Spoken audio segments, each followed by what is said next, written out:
Bismillahirrahmanirrahim. Assalamualaikum warahmatullahi wabarakatuh.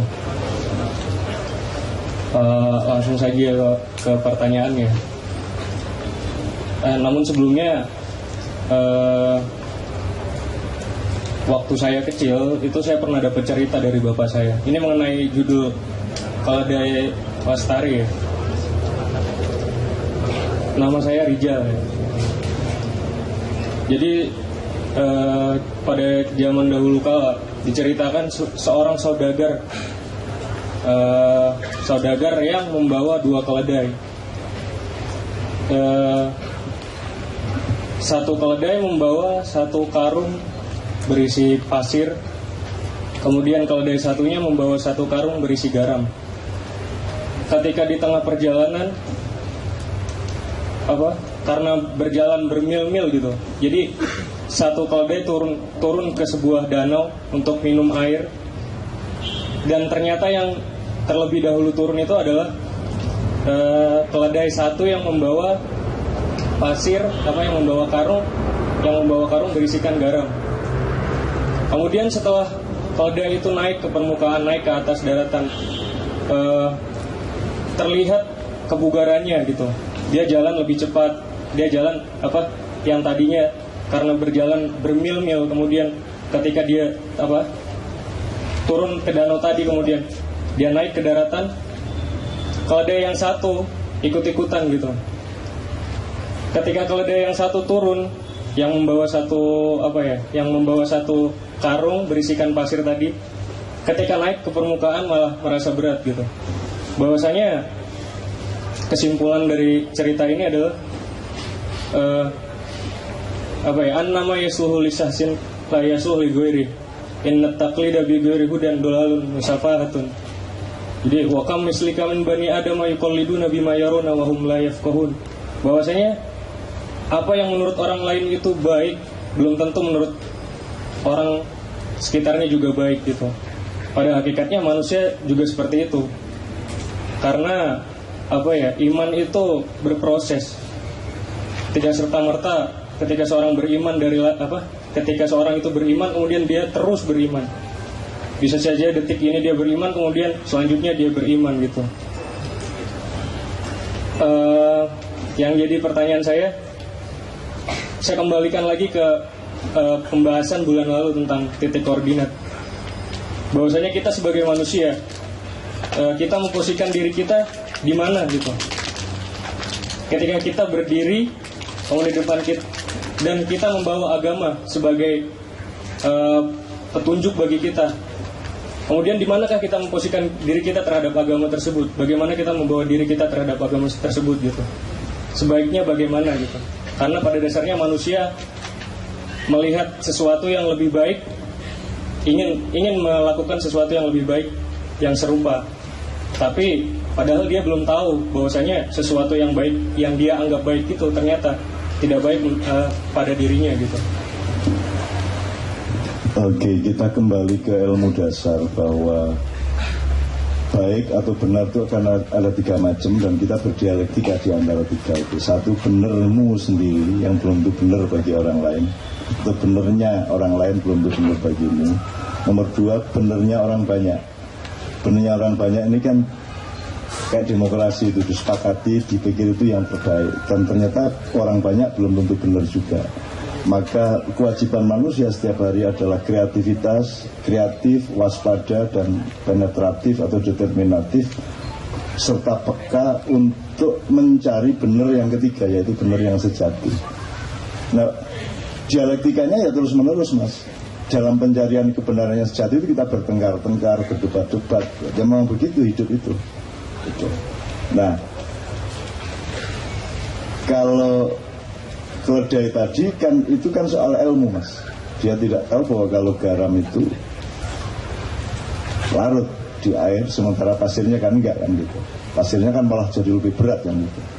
Nah, artinya itu saya kira konteksnya ilmu pengetahuan. Maka untuk beriman dan mengaplikasikan iman, Islam, ihsan dalam kehidupan itu, mau tidak mau alatnya adalah akal, supaya mendapatkan ilmu-ilmu di dalam menciptakan aplikasi-aplikasi. Misalnya Anda disuruh tutup aurat, itu kan tidak lantas ambil daun begitu saja, tapi Anda terus bikin kain, terus bikin sarung, kan begitu. Itu namanya ilmu. Sama dengan Dewa Ruci tadi. Dewa Ruci itu menurut saya itu penunjuk mengenai ilmu, bukan manunggaling kawulan Gusti. Anda tahu Dewa Ruci itu sangat kecil, Bima sangat besar, tapi Bima masuk ke dalam telinganya Dewa Ruci. Sebenarnya itu menurut saya ilmu, karena kalau anda betul-betul mendalami dan khusyuk terhadap pengetahuan yang dihamparkan oleh Allah, Anda akan tahu bahwa mikro dan makro itu berdialektika. Jadi mikro dan makro itu bahkan hanya pada pemahaman ruang dan volume saja dia sangat relatif. Jadi bisa jadi di dalam satu, misalnya gini, badan Anda itu kan 2/3-nya ruang, yang sepertiganya itu baru benda. Jadi di dalam setiap atom itu ada ruang lebih luas dari pinggiran atomnya sendiri. Jadi dirimu, jasad saja, itu pun lebih banyak terdiri dari ruang-ruang, kekosongan-kekosongan gitu. Nah, bisa jadi di pohon itu ada kota besar. Nah, mikro makronya menjadi dinamis. Di kawah Gunung Merapi itu ada kota jin gitu, sangat besar, cahayanya memancar lampu-lampunya. Dan kalau mereka beli batik ke Beringharjo dan sering ke Pekalongan bawa utusan-utusan, orang-orang Pekalongan banyak di laris laris batiknya itu beli oleh masyarakat jin. Dan kita nggak usah bilang itu klinik, ya kita memastikan juga harus diselidiki. Kalau nggak mau menyelidiki ya nggak usah bilang klinik atau tidak, ya bilang nggak tahu gitu aja. Karena jangan lupa pasukannya Nabi Sulaiman itu nomor 1 bukan manusia tapi jin. Nomor 1 jin, nomor 2 burung, nomor 3 manusia. Kan gitu. Ya ini ada ilmunya. Kenapa jin? Makanya ketika burung hut-hut itu tidak ikut apel pada suatu pagi, diancam secara sangat berat oleh Nabi Sulaiman. Kalau tidak datang, ya kalau datang tidak membawa berita apa-apa yang penting, yang urgen gitu ya, akan saya sembelih atau aku akan usir dari negeriku, kan begitu. Itu orang kalau melihat tidak dengan sebab akibat akan mengatakan Nabi Sulaiman sangat kejam, tidak datang apel aja kok pakai mau disembelih. Ternyata kalau hukumannya seberat itu berarti tugasnya juga seberat itu. Jadi hut-hut itu dia kepala intelijen, dia kepala BIN.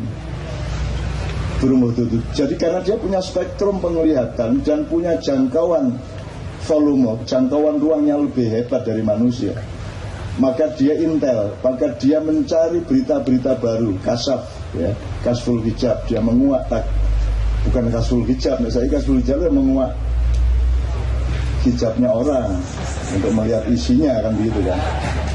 Kasful hijab itu artinya menguakkan rahasia-rahasia yang masih disimpan oleh Allah, dan kalau diizinkan bisa kamu sifatkan. Nah itu tugasnya Nabi Hud.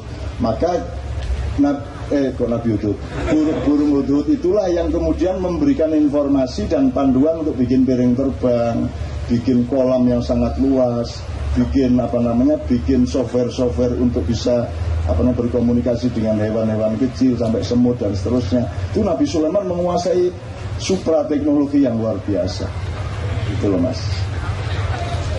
Jadi itu soal ilmu Dewa Ruci. Jadi gini, kita berpikir sekarang kita ini mikro dan alam itu makro gitu kan. Tapi kalau Anda berpikirnya kualitatif, alam itu mikro, kita yang makro. Kalau kita berpikir volume, alam itu makro. Tapi kalau kita berpikir zat, alam itu mikro. Karena seluruh alam ada pada kita, tapi yang ada pada kita belum tentu ada pada alam. Akal tidak ada di pohon, tidak ada di binatang. Kita ada. Hati juga begitu, tidak ada di pohon. Meskipun seluruh alam bersujud, kata Allah, sujudnya itu karena langsung perintah, tidak melalui wasilah-wasilah akal atau hati. Wan najmu wasyajaru yasjudan. Bintang-bintang dan pohon-pohon bersujud kepadaku, kan begitu di surat Ar-Rahman. Itu tidak berarti mereka memakai kesadaran terus sujud. Mereka memang hakikatnya bersujud sebagaimana malaikat. Tidak ada kemungkinan lain. Mereka pokoknya ya'malu ma'yu'marun, mengerjakan apa yang diperintahkan, titik, dengan atau tanpa wasilah gitu loh, tanpa jublat, tanpa juknis, pokoknya sujud. Nah pohon sujud kan medeni Mas. Bayangkan pohon alas nguini kabeh loh. Kalau kamu mikirnya sujud itu begitu, enggak. Sujud itu macam-macam. Allah pun sholat kepada manusia, Allah sholat kepada Nabi. Innallaha malaikatahu yusholluna 'alan nabi. Sholat, cuman kita supaya tidak membingungkan diterjemahkan bersolawat. Kalau yusolli itu ya sholat, yusolluna ya orang banyak sholat. Allah dan malaikatnya yusolluna. Allah itu sholat kepada kita. Cuman sholatnya Allah enggak kok terus rukuk sujud kepada Anda. Ada penghormatan majikan kepada buruh beda bentuknya dengan penghormatan buruh kepada majikan, gitu enggak?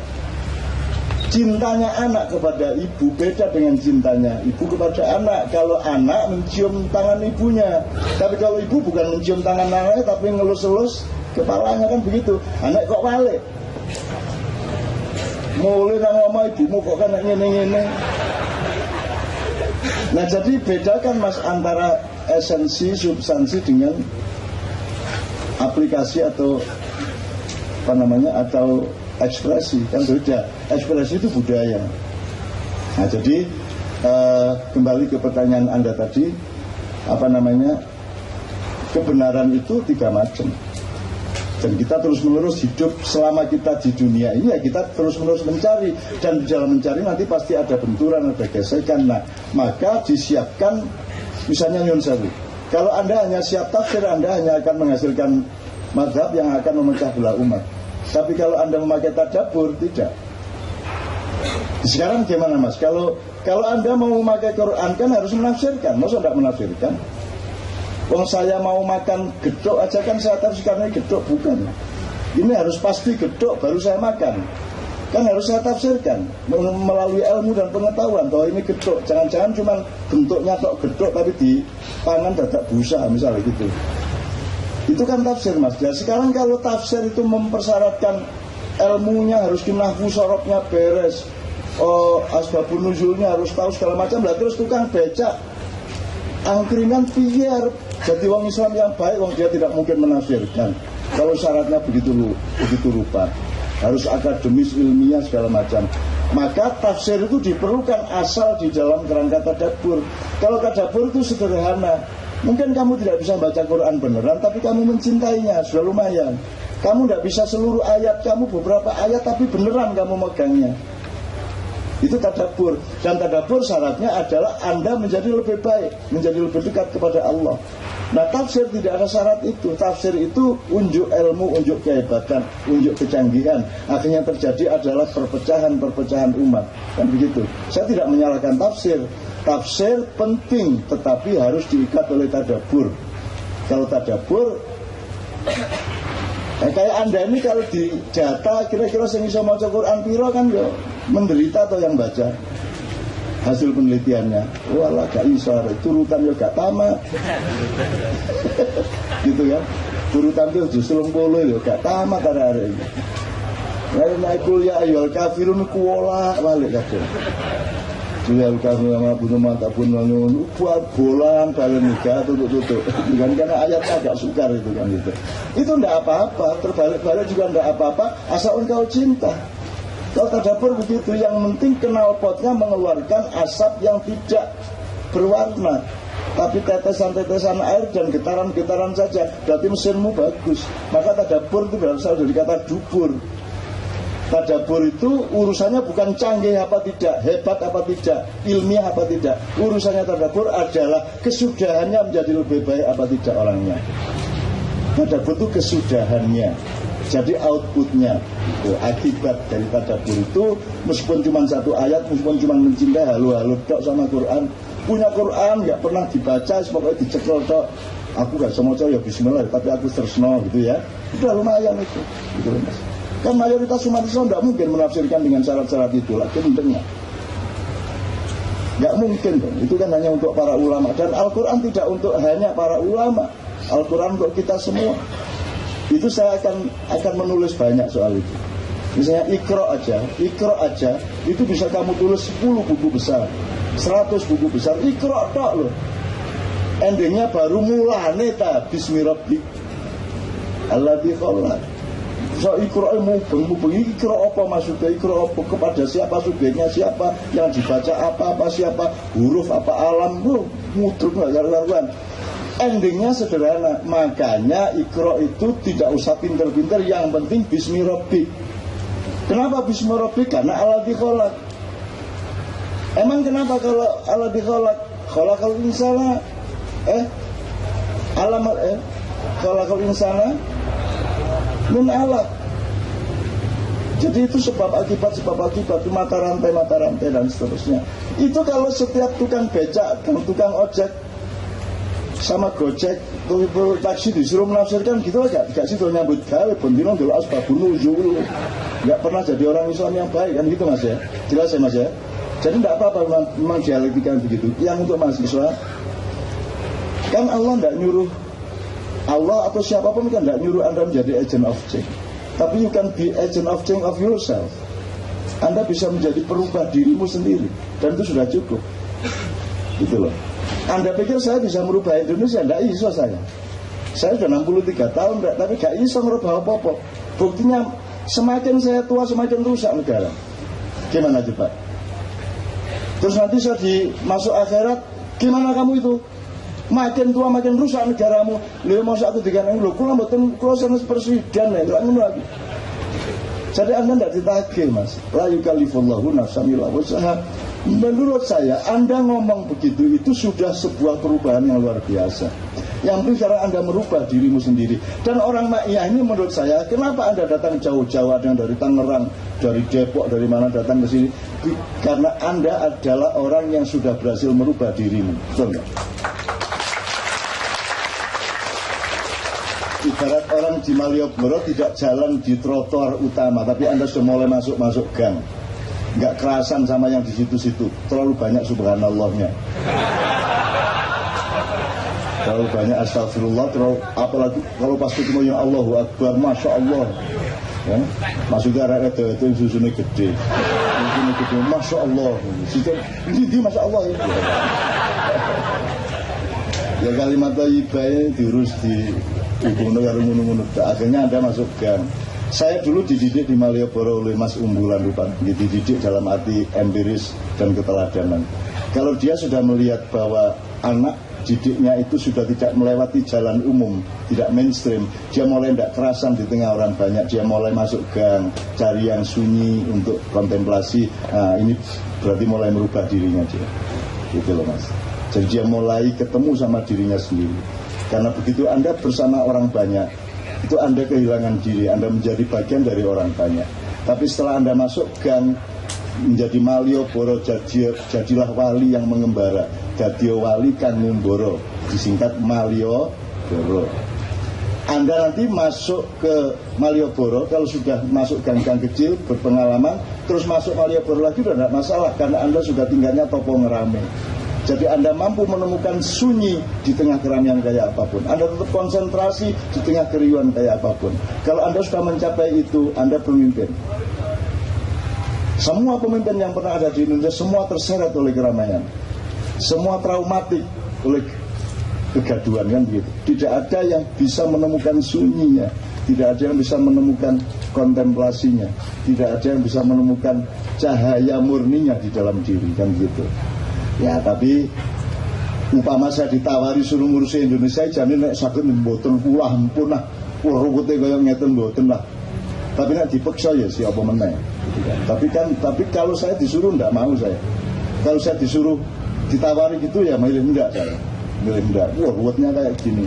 Jadi saya kagum sama Indonesia ini karena banyak orang-orang yang sangat pemberani dan gagah perkasa. Kok wani ya, jadi menteri loh, kok wani. Ya toh, kok berani jadi presiden itu loh, kayak bisa ngatasi masalah aja. Kok berani ya?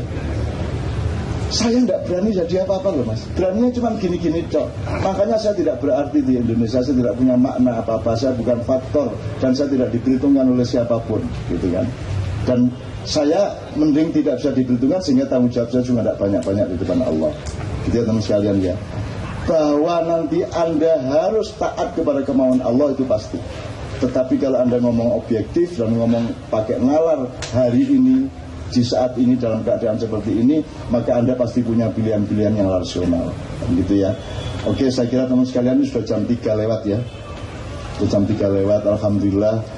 Saya kagum sama Anda dan saya percaya Anda dicintai Allah, maka Anda sampai ke sini. Kalau enggak mungkin. Dan berarti ada janji Allah untuk masa depan Anda semua. Pokoknya aku nggak temenan deh. Setelah 2 tahun Anda akan punya peran yang lebih dari sekarang.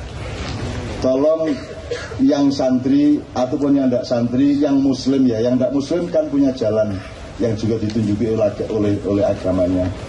Yang santri, coba hidupmu itu dikawal oleh al-insyirah, alam nasroh. Coba hidupmu itu rutenya di situ. Udahlah, kamu akan mengalami setiap ayat itu. Dan kamu disuruh Allah meneruskan, wa idza faraghta fansab, teruskan itu kerjaanmu itu yang sudah baik itu. Naik turun tidak masalah, kadang-kadang gagal dikit tidak masalah, teruskan dengan syarat kamu berharapnya jangan kepada siapapun kecuali kepada Allah. Wa ila rabbika farghab. Percayalah, kemudian alam nasroh. Kalau Anda wa ila rabbika farghab, kalau Anda berharapnya hanya kepada Allah, Anda bisa minta bantuan apa ke saya. Anda jangan berharapnya ke saya, berharapnya kepada Allah.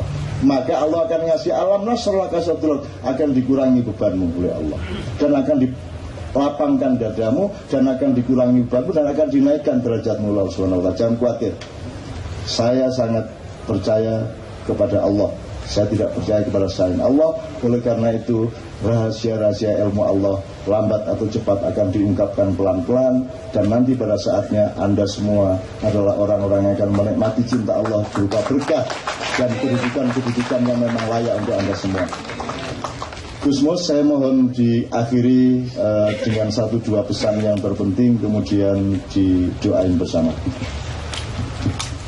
Assalamualaikum warahmatullahi wabarakatuh.